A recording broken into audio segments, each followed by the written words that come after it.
Did y'all hear that? I don't know what that was. It came from my throat, but you know, I don't know what that was. Sup? Don't. There are countless Christmas. God damn. Jesus. Horror movies focused on killer Santas. But maybe not so surprisingly, there have been some real-life killer Santas out there. Oh, God. And in this video, I'm going to tell you about the disturbing stories of a couple of them. Just a heads up, this video may not be holly jolly, and there are some darker themes. Let's get it then. Bruce. Joseph and Alice Ortega loved Christmas. It was their favorite time of year to spend with their family. Their two oldest sons, James and Charles, and their daughters, Letitia, Alicia, and Sylvia. On Christmas Eve of 2008, the Ortega family invited all 5 of their adult children and their families to their home in Covina, California, the middle to upper middle class, low crime community about 20 miles east of Los Angeles.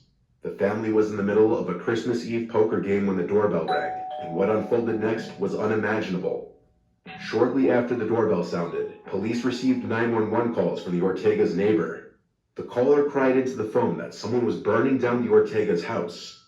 That someone was Bruce Jeffrey Pardo, dressed in a Santa Claus suit. The fire department was dispatched to the Ortega house, but the calls kept coming in. Some even reported that they heard shooting coming from the house, and when the police arrived at the scene, it was a total nightmare. Jesus. The only surviving Ortega family members police could locate was Letitia, her husband, and their 8-year-old daughter, who managed to escape the house and make it to a neighbor's house. What is in your house? Ma'am, is the guy in your house right now? We're having 2 houses down on the Okay. Ma'am, hold on. Is he at your house? What do you think his name is? Bruce? Bruce Pardo. Okay, and who is he to you guys? Who Who is he to you? He's my ex-brother-in-law. They're going through this right now. Okay. He's my sister. Hold on 1 second, okay? I don't know who else is alive. I know, ma'am. Just stay on the phone with me, okay? My whole family, there's 30 people, 25 people. I know. You know what I just realized? You see the firefighter running? He probably just slowed down the footage. I was thinking in my head, like, why are you jogging right now? Why are you just like, you should be. But then I realized it slowed down. No, it's okay. The officers are there. They're trying to get to you guys, okay? Letitia's daughter, however, had been shot, so the family had already made their way to the hospital. Jesus. What happened was Sylvia Ortega Pardo, Bruce Pardo's soon-to-be ex-wife, had finalized their divorce the week prior to the attack.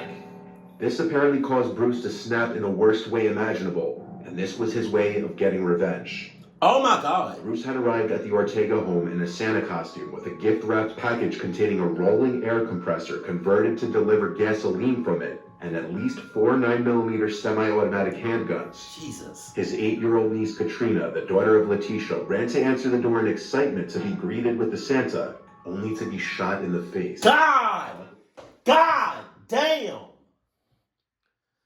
How do you do that to a kid? Like, how do you do that to a kid? How do you just be like, right in their face? You feel nothing. She survived. What? Bruce then started firing. Wait a minute. You said she survived? Hold on. Only to be shot in the face. Luckily, she survived. Bruce then started firing indiscriminately at fleeing partygoers. After he ran out of bullets, Bruce pulled out his homemade flamethrower to spray 18 gallons of gasoline into the house, causing it to burn down. In the middle of investigating the aftermath of this chaotic scene, police received a tip from a neighbor. She and her husband had seen a car leaving the cul-de-sac at around 11:45 p.m. Police started searching the Ortega's scorched home. They found bodies burned beyond recognition, which were later identified as missing Ortega family members. A total of 9 people were murdered. While police were busy investigating this massacre, they received a call from Bruce's brother, Brad Pardo, who returned home from a Christmas party to find his brother laying dead in a pool of blood. Bruce had taken his own life. On Christmas Day, police interviewed Letitia, who said that despite the Santa Claus costume, beard, and hat, she could identify the shooter to be her sister's ex-husband, Bruce Pardo. Investigators then went back to Brad's house, where Bruce was found dead, and searched his car, which ended up being the same car the Ortega's neighbors had described seeing on their street after the murders. Inside the vehicle, police found a Santa suit and thousands of rounds of ammunition. Thousands? The car had also been booby-trapped to explode once the Santa suit was removed, and though the vehicle exploded, no one was injured. The autopsy of Bruce revealed third-degree burns on his hands and arms, and part of the Santa suit had melted onto his body. Police also found $17,000 in cash cling-wrapped on his legs inside a girdle. Police believed he didn't initially plan to kill himself. Around the same time, a man reported a suspicious car parked in front of his Pasadena home. Police ran the plates and found the car had been rented by Bruce. Though the car wasn't rigged, it was packed with supplies including a computer, clothes, water, food, and maps of the US and Mexico. Police believe Bruce had been planning on escaping to Mexico after his killing spree, and this was his getaway vehicle. The vehicle was also parked about 500 feet from the house of Scott Nord, Sylvia's divorce attorney. This was definitely not a coincidence, and Bruce was likely planning on also murdering Scott, because in June of that year, Bruce was ordered to pay $1,800 a month in spousal support.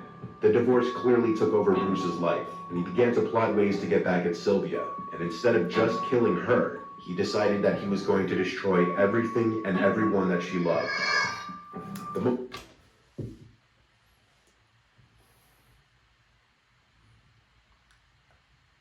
On some revenge? On some I'm gonna get you back type shit? Oh my God. See, he's the type of person that was born a Clucky. Because you can't do stuff like that and just not be a psychopath. Like, you can't do stuff like that and not think, like, he's not crazy in the head. Because he is. He was. God damn. Look at that face. Likely explanation for Bruce's suicide would be his unexpected injuries. He didn't realize there was an open flame somewhere in the house, likely a candle, and when he was spraying gasoline, this led to an explosion that left him horrifically burned. Instead of driving to kill Sylvia's attorney and then escaping to Mexico like he most likely originally planned, Bruce instead went to his brother's, where he killed himself because of how badly he was burned. Katrina Yusupolsky is alive and well today, and fortunately she hasn't let the horrific experience overtake her, and she's currently living her life to the fullest.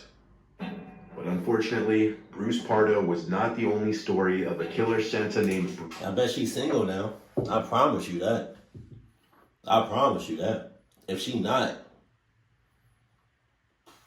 she's strapped up. She ready to go at any given moment. Bruce MacArthur was known as an outwardly jovial man who was a perfect Santa due to his ample white hair and beard, and so that's what he did as his second job. He was a Santa at Toronto's Agincourt Mall until as recently as 2016. Bruce was at the time 68 years.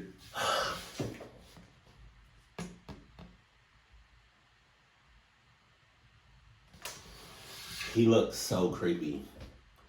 He looks so creepy. I think anybody in a Santa Claus outfit is so like he looks so creepy. Oh my God. Old. And when he wasn't working as a mall Santa, he was working as a successful landscaper, trusted by his many clients to turn their yards into lush gardens. The sick thing is, Bruce's jolly personality he conveyed was just a front. The parents happily watching their kids on his knee, and his clients admiring their new lawns had no idea what Bruce actually was. A necrophile and a serial killer. I mean, but like, to be honest, when we see these people in costumes and makeups, you know, you go to Disney World, Disneyland, amusement parks, even movies and shows, like when you got these costumes on, like you putting on persona? Is that how you say it? Persona? You're putting on you're acting, you know? Lord only knows, and Gattor. Just saying. knows who's behind that costume, who's behind that makeup. Because Jesus. And it's really disturbing. Like, okay. Little did one of his clients know, he was turning their lush new garden into a graveyard. Between September 2010 and June 2017, Bruce murdered at least 8 men. His targets were usually vulnerable, having been poor, lonely, or new immigrants. All of Bruce's victims had arrived to what they thought was a safe country to explore their sexuality. Bruce's seemingly welcoming and friendly nature led his victims to thinking he was a friend and to trusting him. Then he would kill them. Bruce was described by colleagues and coworkers to be a great guy who always had a smile on his face. For 30 years, he was seemingly happily married to his wife Janice, who he had 2 children with and lived in a house in Oshawa with. For 30 years? That's cap. Ain't no way in the world his wife didn't know nothing about him for real. That's cap. 30 years? That's a long ass time. Also, I'm pretty sure he showed his colors a few times. Jokingly or not jokingly. Man, come on. Ew. Class town very close to downtown Toronto. In the late 90s, however, Bruce came out of the closet, probably to the shock of his wife. And not long after suggesting that the two have an open relationship, he left his family and moved to Toronto. But he remained on speaking terms with his family. Bruce became a regular in gay neighborhoods and wanted to be part of the LGBT community. What? But pretty soon that community didn't want him to be a part of it, as he quickly earned himself a reputation of being trouble. In 2003, when in his late 50s, Bruce received his first criminal conviction for the assault of a man with an iron pipe in the man's home 2 years prior. Bruce turned himself into the police, and throughout the case, he maintained that he blacked out before the assault and didn't know why he did it. In January of 2003, Bruce pleaded guilty to 1 count of assault causing bodily harm and assault with a weapon. But thanks to his lawyers, Bruce didn't serve prison time. Rather, he was ordered to attend counseling for anger management and provide a DNA sample to police. Goddamn. A few months later, Bruce had his record suspended, so nobody would ever know that he'd been arrested at all. Wow. Bruce's landscaping business was busy enough to occasionally hire casuals, until one of those hires disappeared, Mahid Kayhan. Bruce admitted to police to knowing Mahid. He told police that Mahid had worked for him doing landscaping for a month, and the 2 men had a sexual relationship that Bruce claimed he broke off. Oh, yeah. Bruce was not a suspect at the time of the interview. He was treated as a witness in the missing persons cases. Bruce's approach to murder was usually the same: strangulation using a rope and metal bar. When his victims were dead, he'd pose their bodies and photograph them, sometimes in his apartment and sometimes in his red Dodge Caravan. One victim was posed wearing a fur coat and with a cigar in his mouth. Some had their beards and heads shaved, others had their eyes closed. Then he would take close-up photos of their genitalia. Bruce stored these dead body photo shoots in digital files on his computer. He then dismembered his victims, distributing their body parts in one client's garden, putting to use his knowledge and skill in gardening. In June of 2016, Bruce ended up in a police station after a guy he was having sexual relations with reported him for almost choking him to death while they were in the back of his van. The man managed to escape and report Bruce to the police. And for the second time, Bruce turned himself into the police.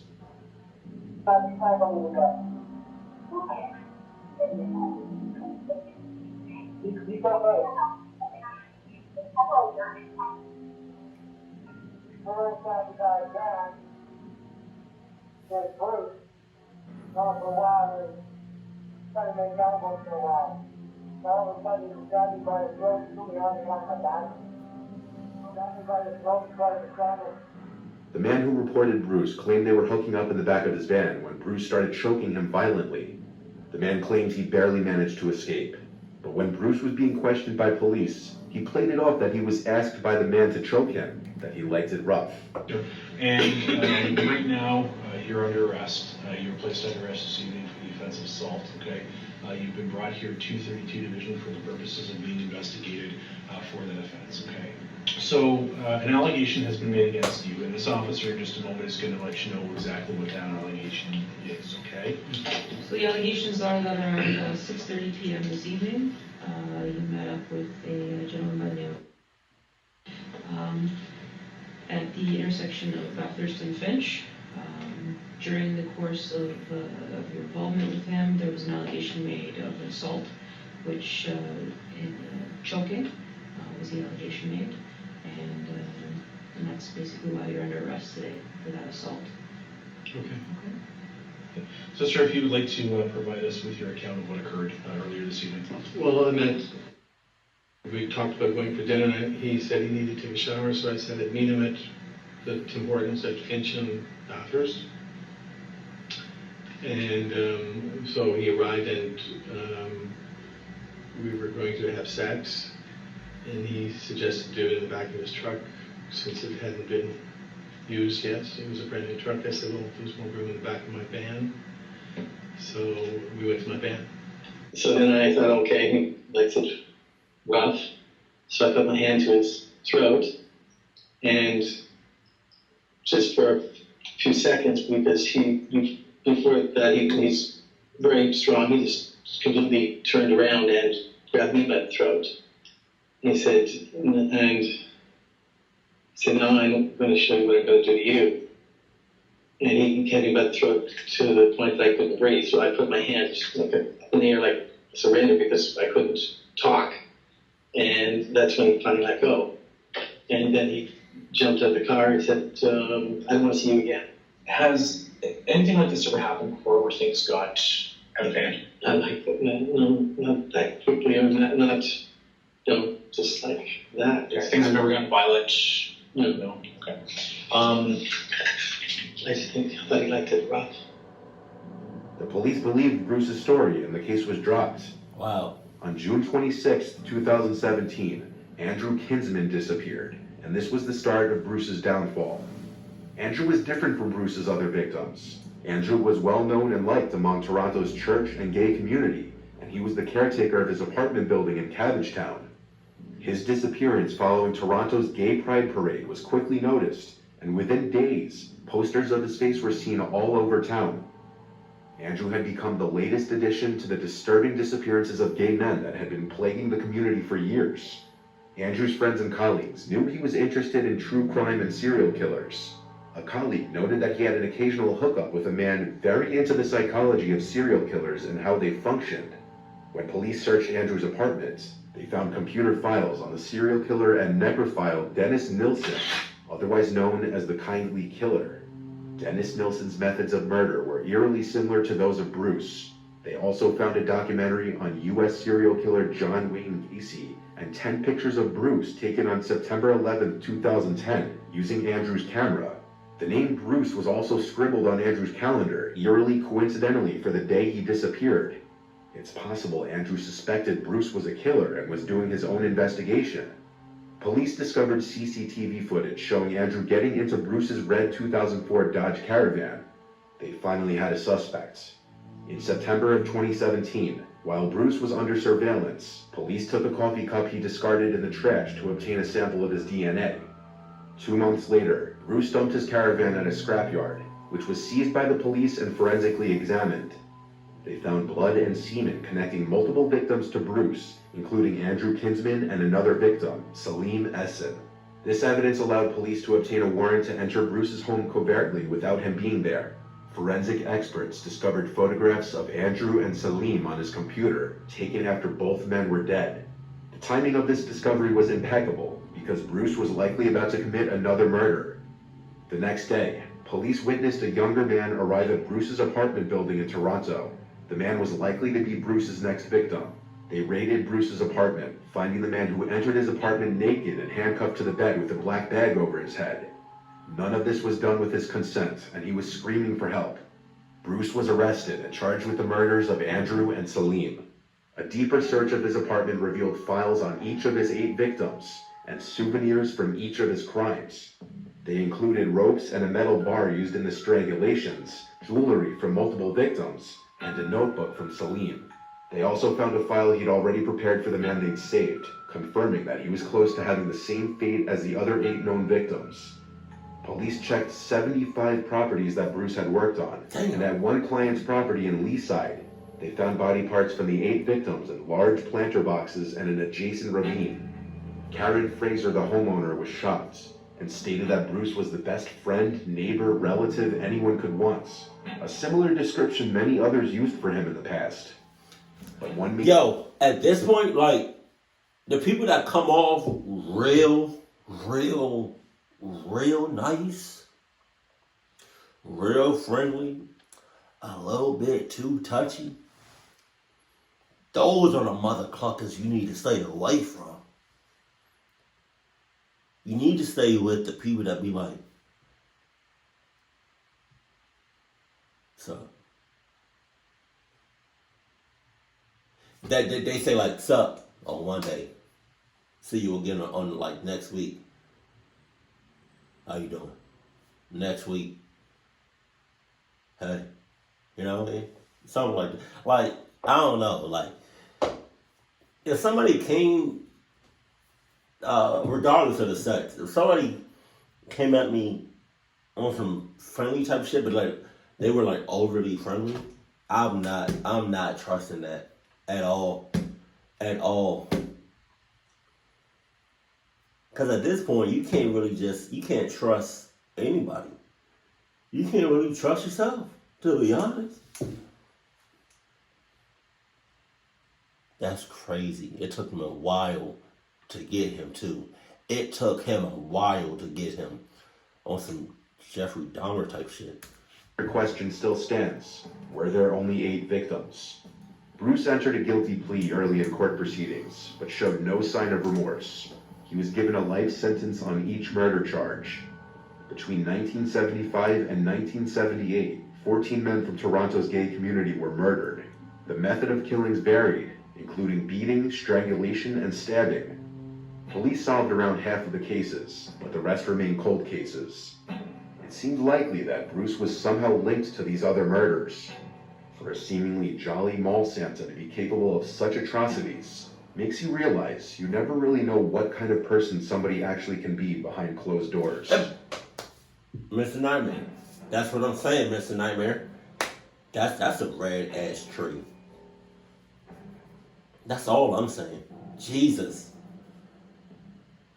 Where did Santa Claus even come from? Ouch. Where did he come from? Who made him up? Somebody had to made him up. Because I don't understand where he came from. Like, when I was a kid, like, Santa Claus he was just there. You know? My family told me about him. Like, where did Santa Claus come from? Who invented Santa Claus? Because that person or people's, I need to cluck y'all up. Just saying. Because y'all, that's crazy. What? Oh, Jesus. But like, that's, man, I just don't trust, like, nobody in a costume. I don't trust nobody in no costumes. I don't trust nobody, like, in no makeup. If I definitely can't see your face, get the hell away from me. Keep it cool, keep it classy, and I love you, stay happy. My family.